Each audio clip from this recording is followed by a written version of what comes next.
तर मंत्री गिरीश महाजन यांनी ठाकरे बंधूंवर टीका केलेली आहे। ठाकरे बंधू एकत्र आले तरी काहीही फरक पडणार नाही असं गिरीश महाजन यांनी म्हटलंय।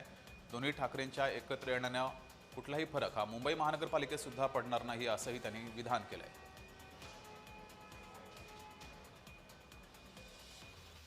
फक्त आपण मराठीचा मुद्दा करायचा, लोकांना काहीतरी बनवाबनवी करायची, पण लोकांचा आणि विशेष करून मराठी माणसांचा तुमच्यावर विश्वासच नाहीये। त्यामुळे तुम्ही किती सगळ्या घोषणा केल्या फसव्या, किती भाषणं केले, भाषणात लोक येतील, गर्दी करतील, पण मतदान तुम्हाला कोणी करणार नाही। ही वस्तुस्थिती आहे।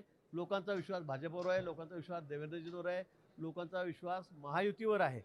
त्यामुळे येणाऱ्या निवडणुकांमध्ये बघा, एकदम अनपेक्षित, म्हणजे तुम्ही कल्पनाही करू शकणार नाही, तसा बिहारचा झाला, महाराष्ट्र विधानसभेत झाला, कालचा झाला, तसा निकाल, आश्चर्यकारक निकाल हा या ठिकाणी निवडणुकीमध्ये लागेल।